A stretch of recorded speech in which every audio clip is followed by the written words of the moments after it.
budaya positif sampai skema pada hari ini. Bapak Ibu guru, tetapi pemerhati pendidikan untuk SMA Katolik Santo Fransiskus Xaverius Skema, hari ini Ibu akan menyampaikan budaya positif untuk orang semua yang ada di sekolah ini dalam bentuk diseminasi.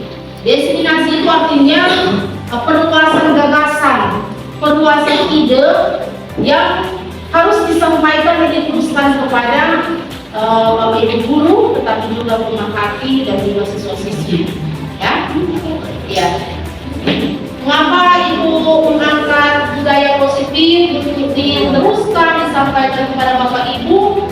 Karena memang pengalaman Ibu menyaksikan bahwa sepertinya budaya positif ini harus dilahirkan, dilahirkan, dibesarkan, ditumbuh kembangkan di kampus sekolah. Nah, apa itu budaya positif? Nanti kita akan bahas satu persatu. Perkenalkan Ibu Yedristina Wenur, SSMPD, sebagai calon guru penggerak yang bertugas di SMA Katolik Santo Fransiskus Xaverius Skema. Mari kita simak satu persatu tentang budaya positif ini. Nah, budaya positif yang hendak Ibu sampaikan pada kesempatan ini ada 6 poin. Ada 6 poin. Yang pertama, disiplin positif. Disiplin positif. Disiplin positif itu harus orang lihat dalam pendekatan lewat teori motivasi. Kita mau melaksanakan disiplin positif, tentunya ada motivasi-motivasi tersendiri mengapa disiplin positif itu harus kita laksanakan lewat pembahasan tentang teori motivasi. Yang ketiga, keyakinan kelas. Nah, keyakinan kelas ini ketika kita sudah memahami apa itu disiplin positif yang diluarkan dengan pendekatan atau teori motivasi, kemudian bersama-sama kita akan merumuskan keyakinan kelas. Keyakinan kelas atau kesepakatan kelas. Yang pertama ada salah persepsi tentang tindakan yang biasanya guru lakukan kepada siswa. Karena ternyata kita harus paham ada 5 kebutuhan dasar manusia yang notabene itu ada melekat dalam masing-masing individu yang tidak serta-merta kemudian kita belajar bagaimana kita mengontrol diri, bagaimana kita menguasai diri untuk memilih tindakan yang mengacu pada nilai-nilai yang dihargai. Jadi ternyata kalau mau berdisiplin, kalau itu mau belajar, perlu diatur dengan apa yang disebut dengan disiplin secara bersama. Jadi tidak harus kemudian masing-masing maunya dengan waktu yang mau ditentukan sendiri. Jadi kita perlu melakukan disiplin, melaksanakan disiplin, dan terus-menerus mengembangkan disiplin itu. Sesuai dengan budaya bangsa kita, yaitu bangsa Indonesia, makna kata disiplin dimaknai menjadi sesuatu yang dilakukan seseorang pada orang lain untuk mendapatkan kepatuhan. Tapi notabene adalah pendidikan. Ada 6 profil pelajar Pancasila yang diharapkan itu sudah mendarah daging kepada orang guru, tetapi kepada siswa. Itu yang terus-menerus terapkan kepada siswa, bahwa ada nilai-nilai ini yang mesti terang digrupi. Nah, nilai yang pertama itu adalah apa? Beriman, bertakwa kepada Tuhan Yang Maha Esa, kemudian bernalar kritis. Bernalar kritis Ibu aja ketika rapat, Ibu minta pendapat, untuk kalian kemudian bisa memberikan masukan.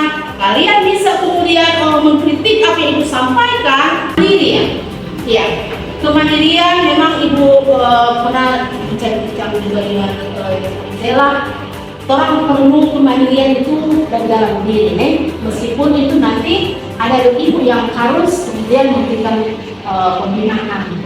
Selanjutnya, nah itu yang ibu bilang tadi, kalau dia ini teori motivasi.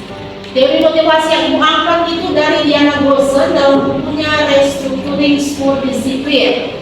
Ya, nah ada 3 teori motivasi, ada 3 motivasi. Dia melakukan sesuatu untuk menghindari ketidaknyamanan atau hukuman. Itu motivasi secara eksternal dari luar, ya. Jadi dia takut mendapat hukuman, anak itu takut untuk mendapatkan hukuman, mau menghindari ketidaknyamanan dalam dirinya. Nanti mungkin ada yang memalukan di depan teman-teman, nah dia datang ke Papua. Misalnya orang ibu tidak mau, ini anggap contoh saja ya. Orang bilang bahwa oh ibu Yesus itu suka Papua tidak akan sekolah. Tapi akan berbeda ketika oh ibu Yesus itu dia suka terlambat datang sekolah. Ya, jadi tindakan saya pada diri saya, ya. Jadi ketika Bapak Ibu guru melakukan tindakan disiplin, itu menghargai diri sendiri. Artinya jangan kemudian diberi pujian dari orang lain, tidak perlu. Atau misalnya untuk mendapat imbalan, tetapi menghargai diri sendiri dan kita nilai yang mempunyai itu dalam baik. Ya, lanjut. Nah, kita melihat itu hukuman, konsekuensi dan restitusi. Harap bisa baca. Orang kan biasa di sekolah tidak mau hukuman, kan? Bapak Ibu guru sering memberikan hukuman kepada anak, tetapi ada juga memberikan konsekuensi, sanksi, ya. Tapi ada juga restitusi, ini juga dari Diana Gossen, ya. Nah, ternyata Bapak Ibu guru di sekolah itu untuk kurikulum merdeka, untuk menciptakan anak-anak berdisiplin tidak perlu dengan hukuman. Ya, tidak perlu dengan hukuman. Tidak apa-apa, siswa dengar cuma tidak apa-apa. Nah, apa kok itu hukuman? Ya, di sini kalau bisa kalian Bapak Ibu lihat, ya, hukuman itu bersifat tidak terencana atau tiba-tiba. Ya, hukuman itu tiba-tiba. Misalnya anak terlambat beli suruh jongkok mana? Gitu kan? Jadi anak tidak siap. Ketika dia jongkok, kemudian mungkin dia bisu di pantat, kemudian atau bisu di kaki, atau dia ada keseleo, kemudian dia tamiri, kemudian nafas di kepala, ya nggak tahu gimana. Jadi hukuman bersifat tidak terencana atau tiba-tiba, anak atau murid tidak tahu apa yang terjadi dan tidak dilibatkan dalam hukuman itu. Admiral dia tidak tahu, oh ini untuk memberikan hukuman, ya. Untuk tidak tahu ternyata dia terlambat karena ada banyak orang di muka, ya. Yang kedua, hukuman bersifat satu arah dari pihak guru yang memberi dan murid hanya menerima sesuatu akibat dari akibat dari apa yang hukuman yang diberikan oleh guru. Kemudian hukuman tanpa melalui suatu kesepakatan atau pengarahan dari pihak guru baik sebelum atau sesudahnya. Jadi hukuman itu biasanya suruh lari di lapangan, biasanya itu tidak diketahui oleh siswa, tetapi ya guru apa saja kalau dihukum pada terlambat seperti itu. Nah, ternyata hukuman ini untuk disiplin positif itu tidak membuat serta-merta membuat anak ini menjadi jerah, ya. Ternyata hukuman itu tidak serta-merta membuat anak menjadi jerah, ya. Itu buktinya saja. Coba kamu lihat, kalau ibu coba untuk buat yang disebutkan hukuman itu, kasih berdiri, bendera dan sebagainya, tapi ternyata masih ada saja yang backing, ternyata tidak membuat efek jerah. Malah mungkin ketika hukuman yang terbuat kepada anak itu akan memunculkan sikap emosi, kemudian yang berkepanjangan kepada diri tersebut. Kemudian secara dan konsekuensinya apa. Atau ketika dia melakukan suatu penipuan. Untuk konsekuensi itu sudah terencana atau sudah disepakati. Misalnya orang terlambat pada lalu denda 20.000, denda 3.000 kan seperti itu. Jadi terlambat konsekuensinya membayar. Itu kan yang terlalu tadi itu. Jadi terlambat konsekuensinya membayar. Tapi itu sudah disepakati, ya. Kemudian sudah dibahas dan disetujui oleh murid dan guru. Dan konsekuensi itu ternyata bisa juga diterima. Tetapi konsekuensi juga ini tidak membuat efek jerah bagi anak-anak. Ya saja. Kemarin sudah banyak pelanggaran sudah dicatat, tetapi sebenarnya tidak harus supaya dijoin. Tapi ternyata sudah bogor di lokasi. Ternyata tidak juga akan membuat efek jerah ketika kita membuat konsekuensi seperti itu. Nah, kalau melihat selanjutnya itu yang pendekatan yang disebut dengan restitusi. Apa itu restitusi? Ini kata mungkin yang agak jarang orang dengar ya. Jadi restitusi itu adalah proses, ingat proses ya, menciptakan kondisi bagi siswa atau murid untuk memperbaiki kesalahan. Ya, proses itu berarti ada dari jalan ya, alur. Untuk menciptakan kondisi bagi murid untuk memperbaiki kesalahan sehingga mereka bisa kembali pada kelompok mereka dengan karakter yang lebih kuat. Itu masih dalam teori motivasi dari Diana Dosen. Jadi restitusi ini adalah pendekatan yang lebih ampuh daripada untuk membentuk karakter anak ya. Lebih ampuh daripada hukuman dan konsekuensi tadi yang disebut dengan restitusi. Ya, itu untuk menciptakan kondisi bagi anak untuk memperbaiki kesalahan. Makanya kan nanti sebentar di terakhir itu akan menampilkan video ketika ada yang membuat kesalahan, itu bilang tidak apa-apa. Karena ternyata bukan cuma pun yang pernah membuat kesalahan. Ya, jadi tidak memindahkan anak kemudian mengekskomunikasikan taruhlah begitu, tetapi dengan perlahan-lahan kita membuat pendekatan dan kemudian kita mau kembalikan dia pada di komunitas. Ya, jadi teman. Begitu kan. Ya, lanjut. Nah, ini kita akan melihat hukuman dan konsekuensi ya. Tentunya sebagai guru ketika murid Anda melakukan kesalahan, tindakan mana yang akan Anda lakukan? Mari Bapak Ibu guru tolong revisi di sini. Sebagai guru ketika murid Anda melakukan kesalahan, tindakan mana yang Anda lakukan? Yang pertama, menunjukkan kesalahannya dan memintanya melihat kesalahan baik-baik. Itu yang masuk kategori hukuman dan konsekuensi. Jadi menunjukkan kesalahannya, Julia, terlambat kan? Menunjukkan kesalahannya dan memintanya melihat kesalahannya baik-baik. Tapi ini termasuk hukuman dan juga konsekuensi. Kemudian yang kedua, mengatakan kamu seharusnya tahu bahwa kamu seharusnya bertindak. Seharusnya kamu harus buat ini, bukan buat itu. Itu juga termasuk hukuman. Jadi kalau yang begini, sanksinya adalah ini. Ibu akan berkembang pada kamu yang membuat PR misalnya. Kemudian mengingatkan murid Anda akan itu akan membuat anak itu merasa bersalah dalam dirinya. Itu sebenarnya kita harus pahami. Kalau kamu merasa bersalah dalam diri, dia akan menjadi murung. Dia akan menjadi murung dan mungkin ketika ibu bertanya tentang pertanyaan, dia tidak akan menjawab karena dia ingat kesalahan yang lalu. Kemudian bertanya padanya, kenapa kamu melakukan sesuatu yang seharusnya tidak kamu lakukan? Pertanyaan itu juga termasuk hukuman dan sanksi atau konsekuensi.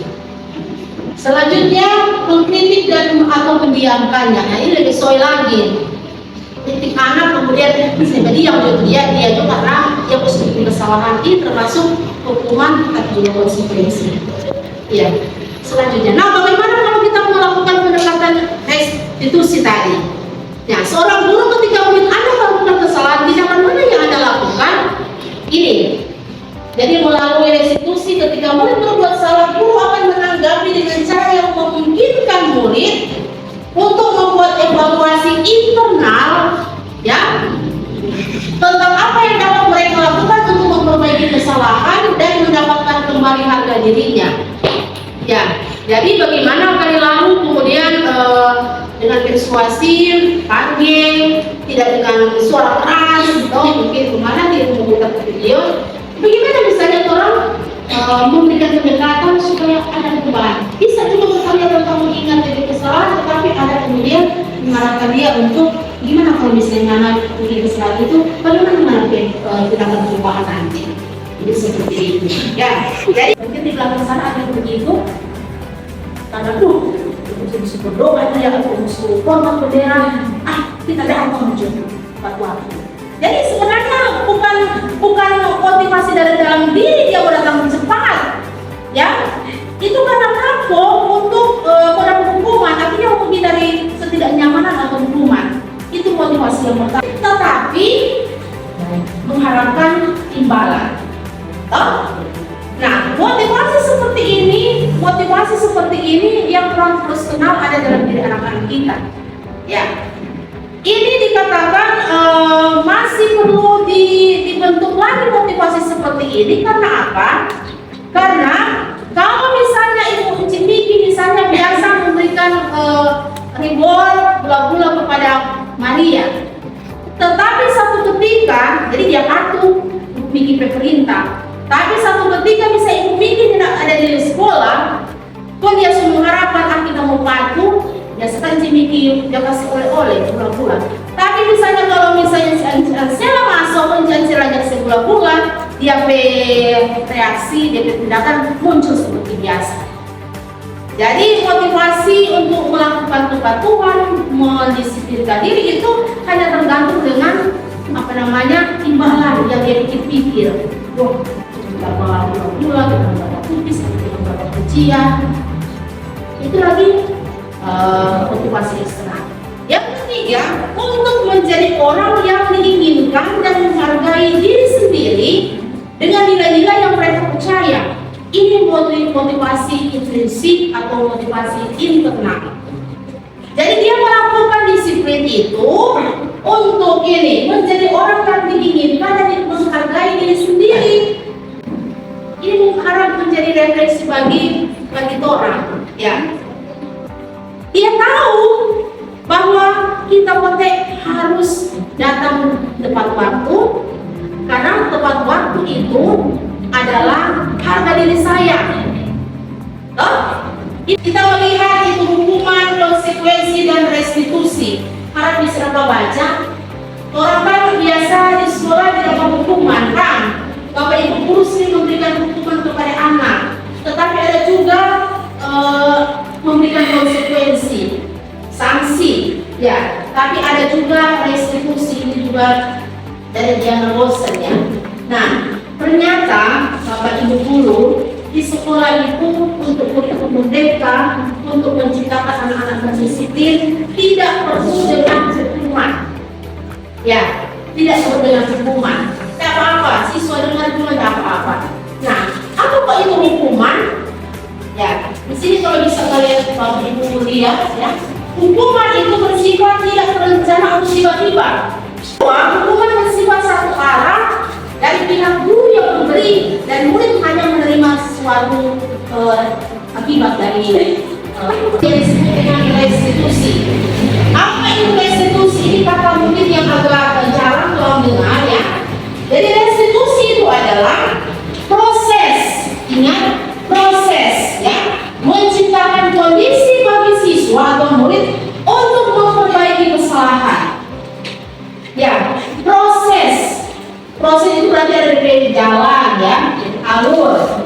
Untuk menciptakan kondisi bagi murid untuk memperbaiki kesalahan, sehingga mereka bisa kembali pada kelompok mereka dengan karakter yang lebih kuat. Itu masih dalam teori motivasi dari Diana Rosen. Jadi restitusi ini adalah pendekatan yang lebih ampuh daripada untuk membentuk karakter anak, ya. Lebih ampuh daripada hukuman dan konsekuensi tadi yang disebut dengan restitusi. Ya, itu untuk menciptakan kondisi bagi anak untuk memperbaiki kesalahan. Makanya kan nanti sebentar di terakhir itu akan menampilkan video ketika ada yang membuat kesalahan, itu bilang tidak apa-apa, karena ternyata bukan cuma pun yang pernah membuat kesalahan. Ya, jadi tidak memindahkan anak kemudian mengekskomunikasikan kalau begitu, tetapi Dengan perlahan-lahan kita membuat penyerapan dan kemudian kita mau kembalikan lagi pada dari komunitas, ya, dari teman, begitu.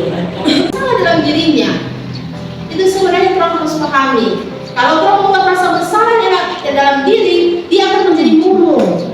Dia akan menjadi murung dan mungkin ketika ibu bertanya tentang pertanyaan, dia tidak akan menjawab karena dia tidak ingat itu kesalahan yang lalu. Kemudian bertanya padanya, kenapa kamu melakukan sesuatu yang seharusnya tidak kamu lakukan? Pertanyaan itu juga termasuk hukuman dan sanksi atau konsekuensi. Selanjutnya mengkritik dan atau mendiamkannya. Nah, ini lebih sesuai lagi. Kritik anak kemudian saya diam, dia juga karena dia positif kesalahan, ini termasuk hukuman atau konsekuensi. Ya. Selanjutnya, nah bagaimana kalau kita melakukan pendekatan restitusi tadi? Ya, seorang guru ketika melihat Anda melakukan kesalahan, tindakan mana yang Anda lakukan? Ini.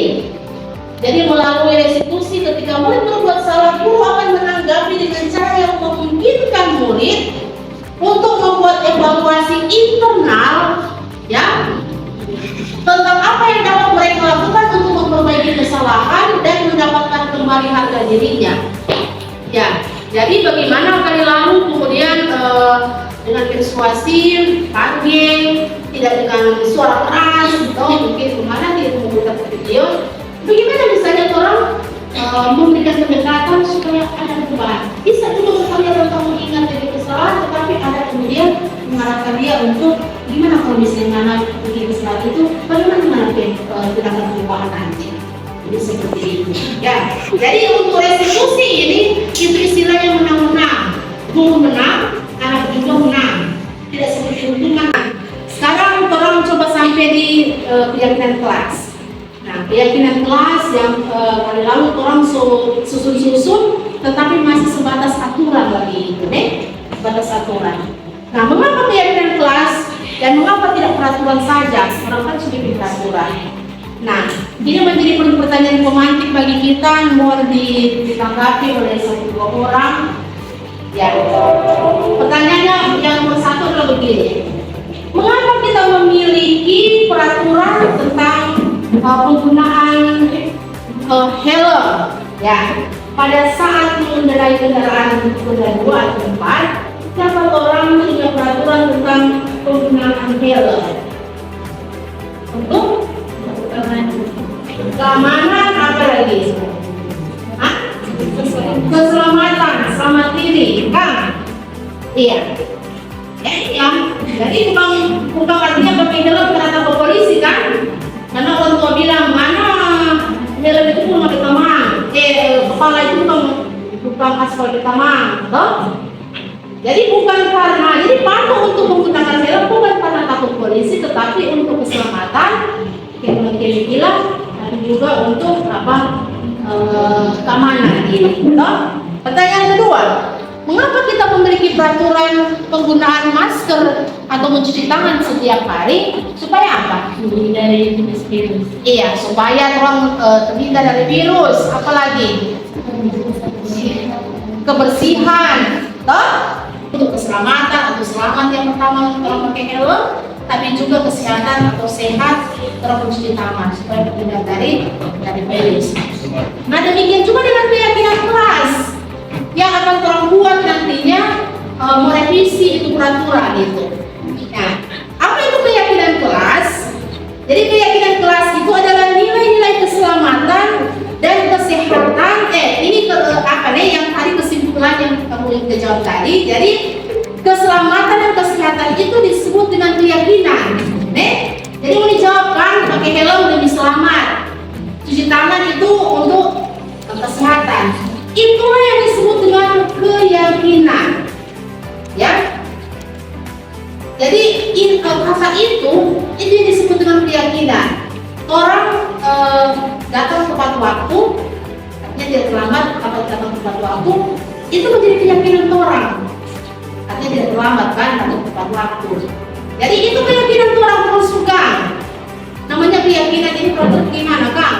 Jadi kalau misalnya orang so yakin bahwa ini adalah yang benar dan itu kemudian dihidupi terus menerus, itu akan membuat orang terbiasa dan Yang orang mau tiup kiri kanan, mau banding ke orang tahu bahwa terlambat itu adalah hal yang tidak baik. Datang tepat waktu itu adalah yang baik. Cuci tangan itu pakai helm itu adalah hal yang mutlak. Itu yang disebut dengan keyakinan. Baru keyakinan seseorang akan lebih termotivasi dari dalam, ya. Jadi yang disebut dengan keyakinan itu ketika itu tidak terlambat, itu akan membuat orang termotivasi dari dalam. Ya, dan dalam diri bukan secara eksternal orang mau bilang anaknya jangan terlambat kan, Jadi dalam diri, kesadaran diri itu yang disebut, ya. Kemudian seseorang akan lebih bergerak dan bersemangat untuk menjalankan keyakinannya daripada hanya sedang mengikuti serangkaian peraturan yang tertulis. Ya, peraturannya jangan terlambat, jangan ini, jangan, kemudian akan bikin pasti. Tapi kalau keyakinan kelas selalu tahu bahwa keselamatan, kesehatan diri, tidak terlambat, atau kalau misalnya berbicara sopan kepada teman, kepada guru. Nah, kalau keyakinan itu terongsok hidupi, maka itu akan berdampak baik pada orang. Nah, ini keyakinan kelas yang ibu mau sampaikan bahwa orang harus mengubah kebiasaan orang dengan kalimat-kalimat negatif menjadi kalimat-kalimat positif. Orang kadang-kadang mungkin karena kita belum belajar, jadi itu kata-kata jangan, itu usahakan, itu tolong minimalisir atau hindari. Contoh begini, jangan berlari di kelas atau di koridor, jangan, ya. Tetapi mari tolong bikin kalimat positif jadi begini, berjalanlah di kelas atau koridor. Kan ini positif itu toh. Ketimbang jangan, tetapi mari kita bikin positifnya, berjalanlah di kelas atau koridor. Bisa juga contoh yang bagaimana kalau kalimat positif. Misalnya, apa Kang? Jangan membuang sampah sembarangan. Jangan membuang sampah sembarangan. Tetapi mungkin dengan kalimat positif apa? Buanglah sampah pada tempatnya. Iya, buanglah sampah pada tempatnya. Jadi tolong mesti banyak belajar. Tolong mesti banyak belajar, ya, untuk kemudian mengungkapkan sesuatu itu secara positif. Jangan dengan kata-kata, karena dengan kata jangan itu sepakat memaksakan orang, ya, memaksakan orang itu kalau membuat sesuatu karena keterpaksaan. Seharusnya orang melakukan sesuatu itu karena melakukan sesuatu itu karena dalam diri dia tahu bahwa berjalan di koridor, jangan kemudian berlari di kelas. Ya, tidak lama kita sudah masuk di kebutuhan dasar manusia. Ini soal buat terakhir. Ya, 5 kebutuhan dasar manusia. Jadi orang harus kuasai, sebagai guru harus menguasai itu 5 kebutuhan dasar manusia. Manusia itu yang ini cerita, norma, normi, manusia semua. Mereka semua memiliki kebutuhan dasar. Ya, nah kebutuhan dasar yang pertama itu adalah bertahan hidup. Ternyata dorong biar mau mana, lagi kalau lapar, pergi peduli. Karena buat apa? Jadi mau terus marah-marah. Mana jawab? Dia cuma tidur lesu. Sini berdiri, kasih hukuman daripada ini cuma begitu tidak jawab. Karena apa? Ternyata mungkin dia lapar datang tadi. Bukan dia makan. Gitu dong tante. Misalnya ada sesuatu kita membuat dia kemudian. Jadi ini 5 kebutuhan dasar manusia. Ini juga buat orang yang punya anak-anak harus paham. 5 kebutuhan dasar manusia pertama bertahan hidup. Yang kedua, orang misalnya sebelah sana kasih sayang dan rasa diterima. Ternyata anak kita juga begitu. Yang ketiga, kebebasan. Yang keempat, kesenangan dan juga penguasaan. Nah, bagaimana itu dijelaskan? Nanti kita lihat di sini. Ya, terlihat di sini. Jadi bertahan hidup ini termasuk kebutuhan fisiologis. Ya, ternyata kesehatan itu merupakan pantol kebutuhan dasar manusia, ya. Kemudian rumah atau perumahan, makanan atau biologis juga termasuk kebutuhan manusia untuk bertahan hidup. Jadi Bapak Ibu, kalau orang tidak memahami ini, itu anak di kelas misalnya dia murung, yang kemudian cuma biar sepaksa menjawab, biar dia sedang di kursi, biar dia sedang di meja. Kalau dia dari rumah, toh yang akan mempan itu suara yang susah tinggi seperti langit, ya.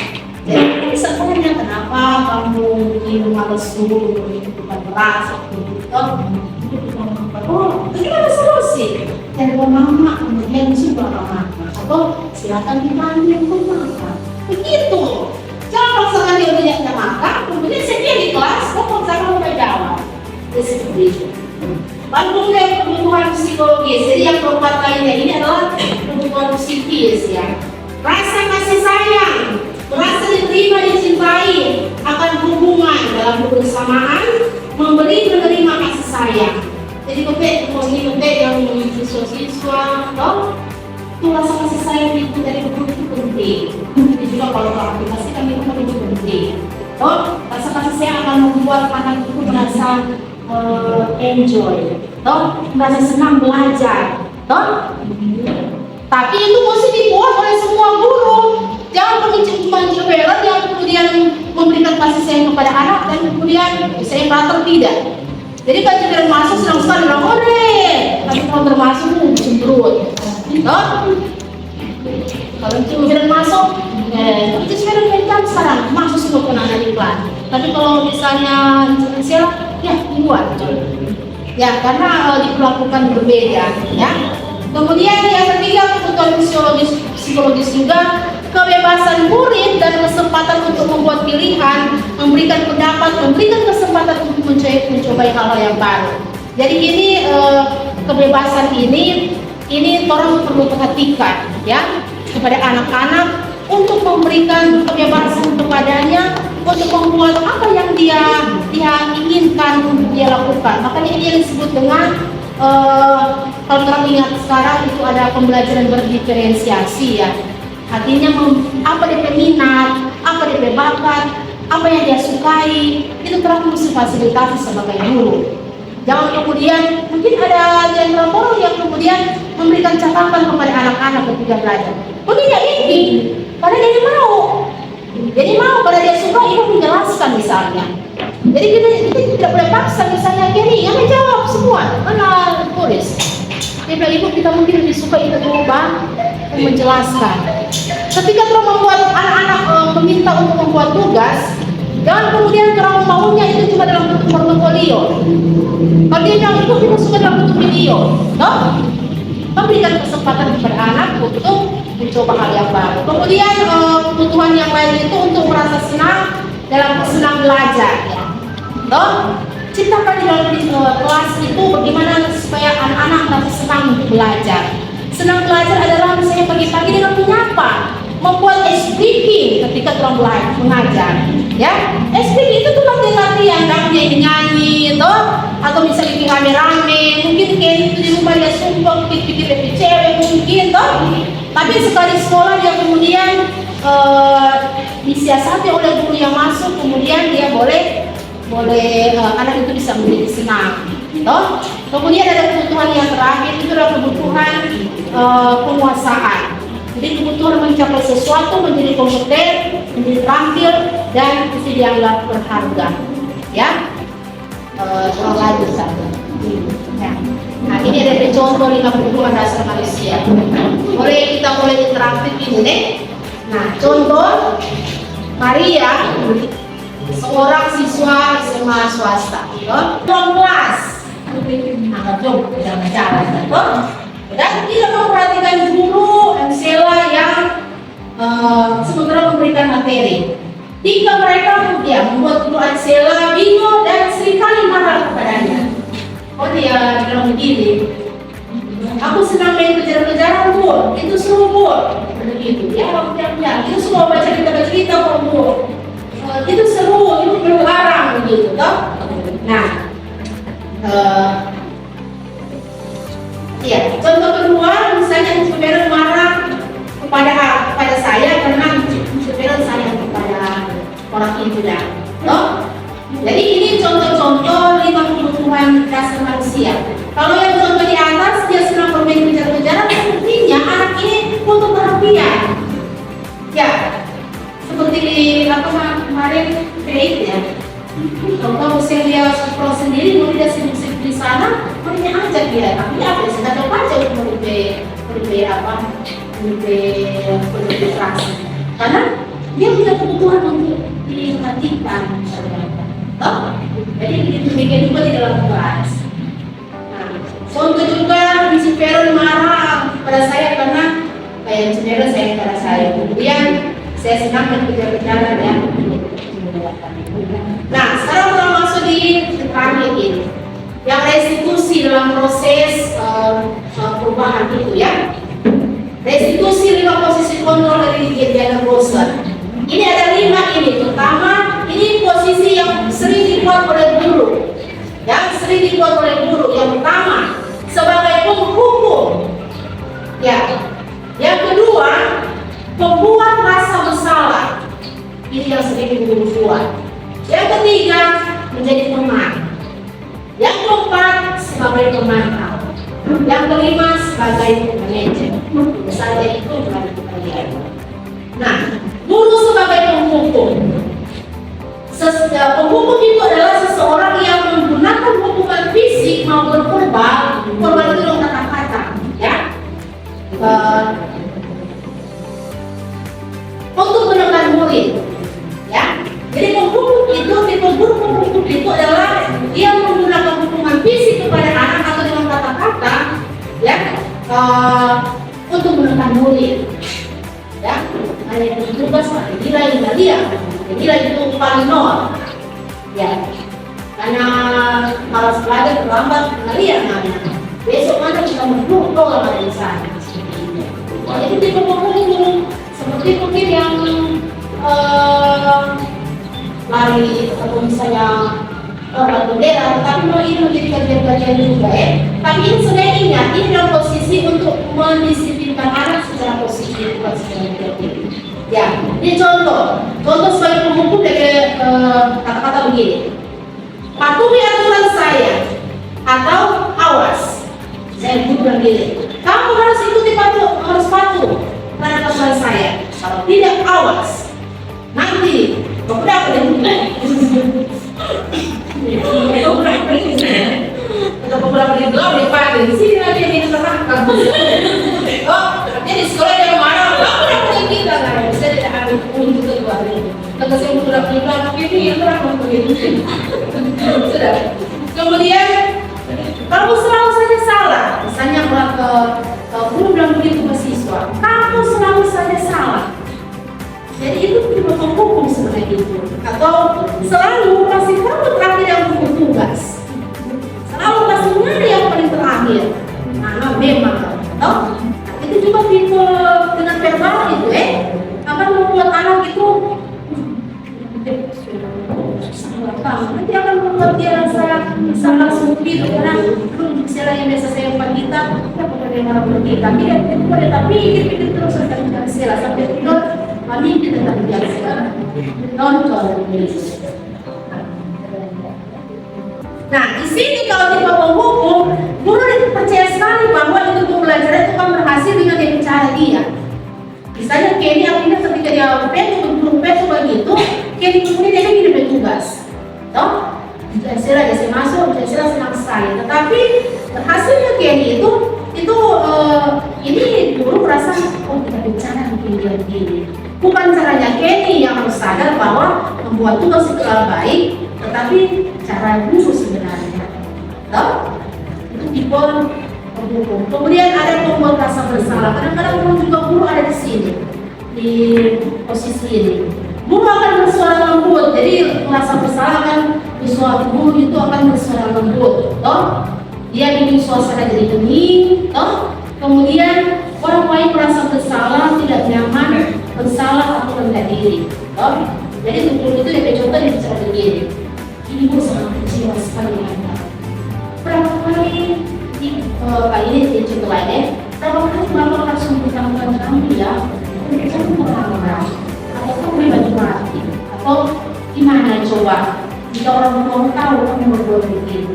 Ini sebenarnya tipe guru yang lembut ya, tetapi membuat orang lain merasa bersalah dengan harapan supaya dia ada perubahan.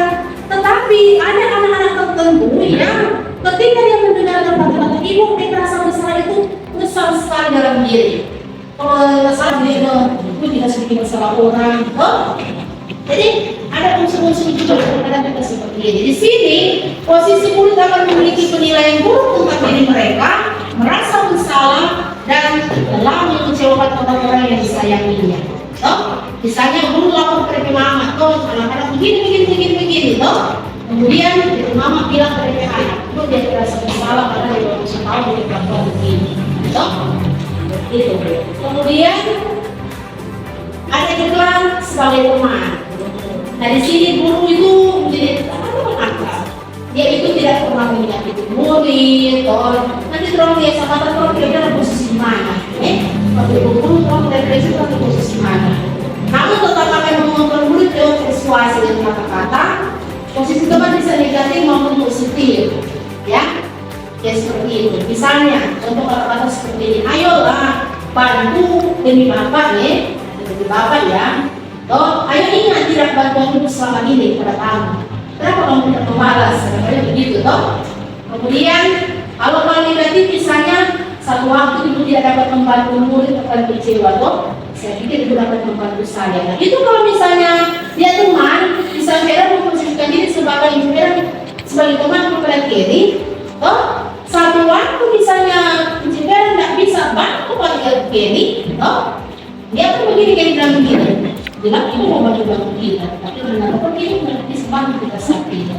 Dan dia akan menunjukkan kecewaan. Karena memposisikan diri seperti itu ada sesuatu negatif juga. Jadi bisa saja murid hanya bertindak untuk murid tertentu dan tidak untuk murid lain. Dia tergantung dengan parent. Jadi begitu. Itu kalau posisi teman. Kemudian sebagai pemantau. Jadi pemantau ini dilaporin yang kita awasi. Jadi kita cuma lihat, dulu cuma sekedar lihat, awasi. Dia biasanya ada peraturan. Ada peraturan ketika ujian yang berbuat kesalahan. Di sini ada kesalahan. Jadi itu kemudian dipanggil jimian misalnya atau siswa tersebut kemudian berbuat kesalahan dalam lama seperti ini. Misalnya contoh pertanyaan, apa yang kamu lakukan? Sanksi atau konsekuensinya apa? Peraturan apa? Jadi di sini guru mengandalkan data. Sekarang posisi mana yang tepat yang harus dilakukan guru sebenarnya? Inilah yang oleh dosen dibilang posisi manajer atau manajer berarti punya usaha biasakan. Nah, posisi guru dalam posisi manajer ini berbuat sesuatu bersama murid atau siswa, mempersilahkan siswa atau murid mempertanggungjawabkan perilakunya atau mendukung murid untuk menemukan solusi atau permasalahannya sendiri, menginginkan murid menjadi diri mereka sendiri atau akhirnya bertanggung jawab. Itu posisi manajer. Jadi di sini ada kolaborasi di sini. Guru memanggil murid, memanggil siswa, kemudian sama-sama mencari solusi, mencari niat apa yang harus dilakukan supaya tidak terlambat misalnya. Jadi ini yang posisi-posisi orang harus bersama bersepakat dengan murid, jangan cuma dari pihak kita, guru. Ya. Jadi cuma sebenarnya satu arah ya, tapi harus bersama-sama membuat kesepakatan dengan beberapa orang misalnya untuk membantu murid untuk kalau saya lambat, aku harus buat prosedur terlambat misalnya, aku disiplin. Contoh misalnya nama manajer, misalnya begini, apa yang kita yakini, apa yang kamu yakini, apakah kamu bersedia memperbaikinya? Apa rencana kamu untuk memperbaiki hal itu? Jadi ada jangan lanjut kan? RTL orang begitu, jangan kemudian langsung memberi hukuman atau ujian lah, tetapi harus ada tindak lanjut. Jadi posisi manajer adalah murid dapat menjadi pribadi yang mandiri, merdeka dan bertanggung jawab. Ya, semua demi untuk keselamatan kebahagiaan bersama. Dengan dosen. Yang pertama, misalnya seseorang membuat kesalahan, anak membuat kesalahan, apa yang harus orang buat? Pertama-tama panggil dia, kemudian validasi identitas, ya, menanyakan identitas. Yang pada itu kedua, tapi nanti kita lihat sendiri di video. Kemudian memvalidasi tindakan dan menanyakan keyakinan. Apa yang Anda tahu? Apa yang Anda yakin tentang suatu peraturan? Itu sudah singkat, John. Ya, dengan 1 jam kita di sini. Sebelum kita menayangkan video, ada pertanyaan? Ada pertanyaan? Kami diskusikan.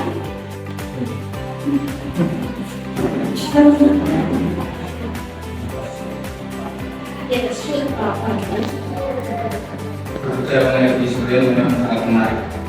Kalau bicara juga,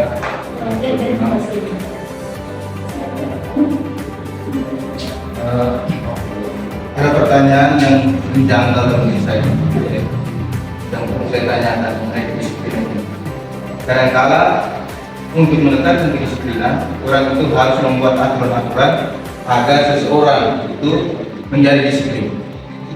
Yang menjadi pertanyaan saya begini, mana nilai yang lebih tinggi dan yang lebih tepat mengenai kedisiplinan ini? Apakah motivasi dari dalam diri atau motivasi dari luar diri untuk menekankan kedisiplinan ini agar tetap konsisten dalam hidup?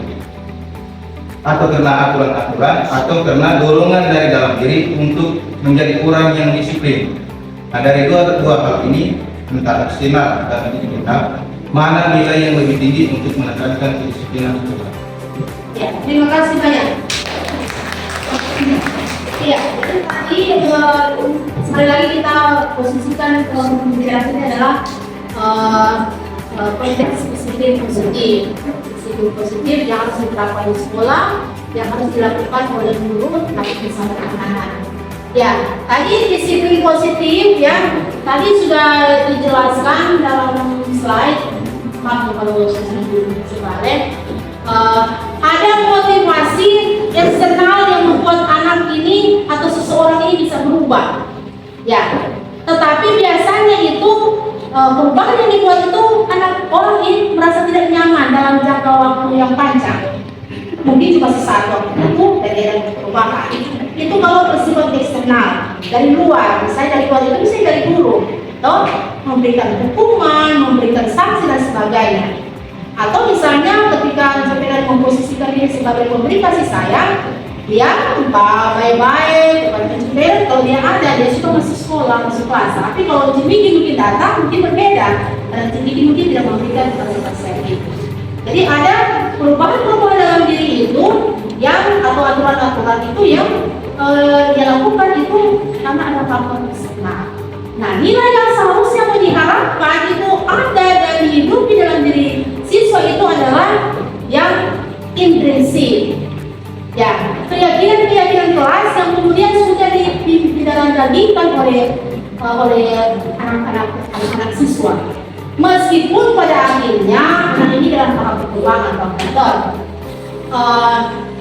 Untuk saat ini, kalau ini pendapat bahwa untuk memberikan 100% ini anak ini menyadari diri secara intrinsik dari dalam diri, itu masih sangat membutuhkan faktor-faktor yang disebut eksternal tadi. Artinya kita ini adalah guru yang harus membantu anak ini untuk memang menginternalisasikan itu keyakinan kelas, untuk melakukan moral atau keyakinan yang tertutupi. Jadi memang peraturan itu penting, tetapi mari kita, kalau tadi ada satu bagian yang mempositifkan yang negatif, itu akan melatih orang sebenarnya untuk mengambil sisi positif dan segala tindakan. Misalnya, kamu udah terlambat. Seharusnya yang baik untuk dijadikan aturan itu adalah hadir di sekolah tepat waktu. Jangan membuang sampah sembarangan. Sebagian dengan aturan itu seharusnya buanglah sampah pada tempatnya. Jangan kembali di koridor ini. Seharusnya berjalanlah di koridor ini dengan ikhlas.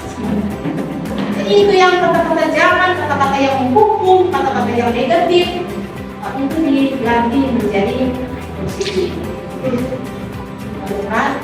Yang pasti dalam tahap perkembangan membuat anak-anak ini memiliki pendampingan secara eksternal. Tetapi di ujung-ujungnya adalah membuat anak ini kemudian memang secara internal prinsip sadar betul akan arti mereka ini.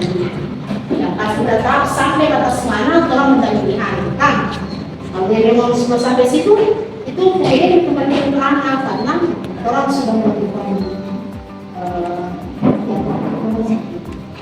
ya. Ada lagi pertanyaan dari seseorang. Seseorang itu melakukan sesuatu untuk mendapatkan kepatuhan.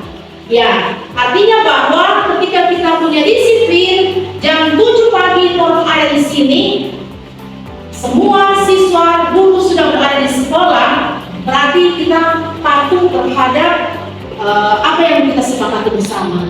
Sekali lagi bukan sekedar aturan, tetapi demi kebersamaan, keteraturan dalam diri bersama. Kemudian, dalam rangka menciptakan lingkungan positif, maka salah satu strategi adalah penerapan disiplin sekolah. Kita harus menerapkan, jangan cuma ide-ide, jangan cuma gagasan-gagasan. Orang harus menerapkan. Menerapkan itu harus bersama-sama dalam konteks kolaborasi. Kalau cuma ibu sendiri yang kemudian menerapkan disiplin ini, kemudian yang lain kemudian misalnya tidak menerapkan, itu sama dengan orang jalan itu cuma orang bilang kentut datang. Artinya satu menerapkan disiplin, satu tidak menerapkan disiplin, satu melawan disiplin, itu tidak akan maksimal untuk mencapai tujuan. Jadi disiplin itu harus diterapkan secara bersama-sama. Nah, pertanyaan refleksi pemantik bagi orang, apakah orang di sini sampai menerapkan disiplin itu efektif?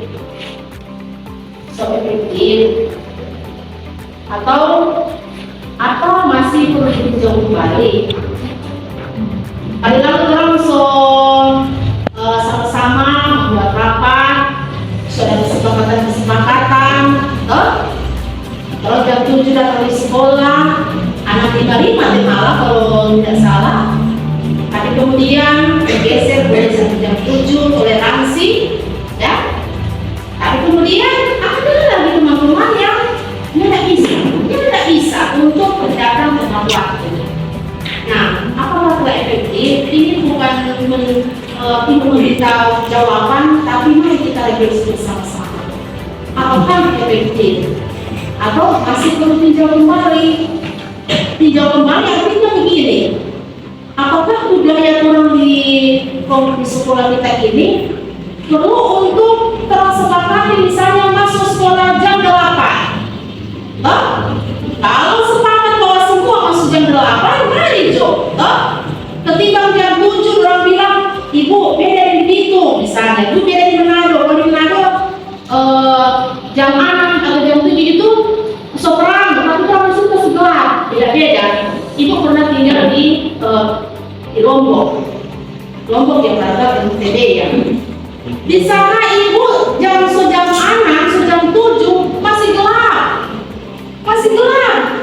Ibu sebangun banget masih gelap. Ternyata memang jam kita berbeda. Jadi jam 7 sini di sana masih jam 6 masih gelap, atau jam 6 di sini beda, di sana masih jam 5. Artinya ada perbedaan. Apakah Minang Utara Kema dengan itu beda? Kalau memang ada perbedaan, mari. Di sana jam 7 atau jam 8. Tidak kesepakatan. Yang pasti, yang penting itu tersepakati dan itu terus jalankan. Jam 8 terdekat. Misalnya itu contoh. Tapi di mana-mana di Manado itu jamnya sama. Jadi tidak bisa kemudian di sini jam 7, misalnya jam 7, di sini jam 8. Tapi itu sudah kesepakatan. Nah, kearifan yang mau dikembangkan oleh Kemdikbudristek ya, tapi beda dalam pemerintah. Ada 6 profil pelajar Pancasila yang diharapkan itu sudah mendarah daging kepada orang guru, tetapi kepada siswa. Itu yang perlu terus-menerus terapkan kepada siswa, bahwa ada nilai-nilai ini yang mesti terang hidupi, ya. Nah, nilai yang pertama itu adalah apa? Beriman, bertakwa kepada Tuhan Yang Maha Esa, berakhlak mulia, ya.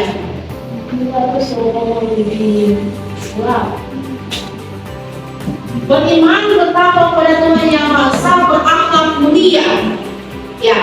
Itu usahakan dihidupi terus-menerus. Karena orang Indonesia memang sangat mengakui bahwa Tuhan itu ada, ya, dengan masing-masing agama, agama yang ada. Yang kedua, berkebinekaan global, ya, berkebinekaan global artinya bahwa orang biar berbeda-beda, ya, orang satu, dengan orang yang ada di Manado, dengan yang ada di luar, tapi juga di luar negeri, yang itu adalah satu. Kemudian kreatif. Nah, kreatif ini yang kemudian Ibu mencoba menjadi salah satu konsep untuk terang hidupkan. Kreatif itu termasuk ketika kalian membuat konten, itu kreatif untuk dunia kamu sekarang ini, ya, selain kreatif yang lain. Kemudian bernalar kritis. Bernalar kritis Ibu aja ketika rapat, Ibu minta pendapat, untuk kalian kemudian bisa memberikan masukan, kalian bisa kemudian mengkritik apa yang Ibu sampaikan, tapi memang sampai pada tahap kemarin juga memang belum ada. Tidak apa-apa kalau Ibu tidak setuju, tapi dengan sopan berdiri kemudian angkat tangan. Itu termasuk melatih anak-anak untuk bisa bernalar kritis, bukan cuma tidak setuju, alasan tidak setujunya apa, begitu. Kan? Tidak apa-apa Ibu tidak mau marah. Ibu bilang bahwa Ibu tidak seperti yang mungkin yang pernah melewati, kemudian ketika gagasan kamu sampaikan, kemudian langsung kuat. Tidak. Ibu mengharapkan supaya kamu ungkapkan saja apa yang ada di dalam pikiran, dalam perasaan. Tidak apa-apa. Nanti kemudian kita saling mengarahkan mana yang terbaik. Ya. Kemudian mandiri, ya. Ya, kemandirian memang Ibu pernah bicara juga dengan Zela. Orang perlu kemandirian itu dari dalam diri, meskipun itu nanti ada Ibu yang harus kemudian memberikan pembinaan. Artinya mandiri terus bisa melakukan dengan bertanggung jawab. Misalnya kemarin ada yang baking apa itu namanya baby pudding, ya. Nah, letak kemandirian kalian apakah itu bisa diukur di sana? Atau ketika itu kemarin sudah orang tua telepon, pulang Jo, sholat. Nah, pertanyaannya kalau bisa dari pagi atau siang, apakah sangat sulit untuk baking khusus sampai malam? Mungkin saja bisa jadi sampai karena orang sampai dulu cerita dulu, kan seperti itu. Itu yang kemudian kita tidak mau bertanggung jawab dengan waktu yang ada orang tua kasih. Kalau misalnya mau baking seperti itu, kalau misalnya 4-5 orang, satu bikin ini, satu bikin ini, kemudian kalau bikin sama-sama, itu kelar itu mungkin 1 jam lah, 1 atau 1 jam setengah. Cepat pulang. Jadi latihlah kemandirian. Selanjutnya, nah itu yang Ibu bilang tadi, kalau lihat ini teori motivasi. Teori motivasi yang Ibu angkat itu dari Diana Gosen dalam bukunya Restructuring School Discipline. Ya, nah ada 3 teori motivasi, ada 3 motivasi intrinsik dari dalam diri seseorang. Bapak Ibu dulu nanti tolong perhatikan ini deh. Jadi ternyata ada 3 motivasi yang ada dalam diri seseorang, dalam diri anak-anak kita. Yang pertama, dia melakukan sesuatu untuk menghindari ketidaknyamanan atau hukuman. Dia melakukan sesuatu, anggaplah kepatuhan, ya. Tetapi untuk menghindari ketidaknyamanan atau hukuman, itu motivasi secara eksternal dari luar, ya. Jadi dia takut mendapat hukuman, anak itu takut untuk mendapatkan hukuman, mau menghindari ketidaknyamanan dalam dirinya, nanti mungkin ada diperlukan di depan teman-teman, nah dia datang tepat waktu. Mungkin di belakang sana ada begitu. Karena mesti berdoa ya, aku mesti potong bendera. Kita lihat muncul waktu. Jadi sebenarnya bukan motivasi dari dalam diri dia mau datang cepat, ya. Itu karena kapok untuk mendapat hukuman, artinya untuk dari ketidaknyamanan atau hukuman. Itu motivasi yang pertama. Harap siswa-siswi ketika mendengar ini bisa berefleksi. Yang kedua, untuk mendapatkan imbalan atau penghargaan dari orang lain, itu juga termasuk motivasi eksternal. Artinya motivasi itu muncul pada dalam diri, tapi itu ada faktor luar yang membuat dia mematuhi aturan misalnya. Untuk mendapatkan imbalan atau penghargaan, kalau kita datang cepat, dia sibuk bilang, siapa yang mau datang cepat, dia itu akan memberikan jempol. Siapa mau menjawab pertanyaan, itu akan memberikan gula-gula, misalnya. Jadi itu motivasi untuk belajar mungkin, tetapi mengharapkan imbalan. Nah, motivasi seperti ini yang kurang profesional ada dalam diri anak-anak kita. Ya, ini dikatakan masih perlu dibentuk lagi motivasi seperti ini. Karena apa? Karena kalau misalnya Ibu Cimiki misalnya biasa memberikan reward gula-gula kepada Maria, tetapi satu ketika, jadi dia patuh Ibu Miki perintah. Tapi satu ketika bisa Ibu Miki tidak ada di sekolah, pun dia sudah mengharapkan kita mau patuh, ya sekarang Cimiki dia kasih oleh-oleh gula-gula. Tapi misalnya kalau misalnya si Ansela masuk, si Ansela kasih gula-gula, dia reaksi, dia tindakan muncul seperti biasa. Jadi motivasi untuk melakukan kepatuhan, mendisiplinkan diri itu hanya tergantung dengan imbalan yang dia pikir-pikir. Wah, kita berapa bulan, kita berapa tipis, kita berapa ujian. Itu lagi motivasi eksternal. Yang ketiga, untuk menjadi orang yang diinginkan dan menghargai diri sendiri dengan nilai-nilai yang mereka percaya. Ini motivasi intrinsik atau motivasi internal. Jadi dia melakukan disiplin itu untuk ini menjadi orang yang diinginkan dan menghargai diri sendiri. Ini harap menjadi refleksi bagi orang, ya. Dia tahu bahwa kita harus datang tepat waktu, karena tepat waktu itu adalah harga diri saya. Ibu kan pernah bilang, meskipun itu agak berdiri juga, Ibu bilang, coba kamu tahu kira Ibu sadari bahwa kamu berdiri juga. Oh, ini ketika jalan di muka sana, kemudian jam 7.30, Ibu bilang begini, kau harga diri sekolah tetap di mana? Kamu begitu kan pernah Ibu kata, itu keliru kuasa begitu. Tetapi sekurang-kurangnya kita melakukan kepatuhan, disiplin, itu karena menghargai diri sendiri. Bisa paham itu? Benar.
Sampai kadang-kadang masih mau dicari deh kata-kata aku yang depan. Jadi kadang-kadang tapi pada intinya bahwa memang seperti kata bilang tadi bahwa itu aturan-aturan terpenting buru-buru memberikan aturan, teguran dan sebagainya itu merupakan faktor eksternal.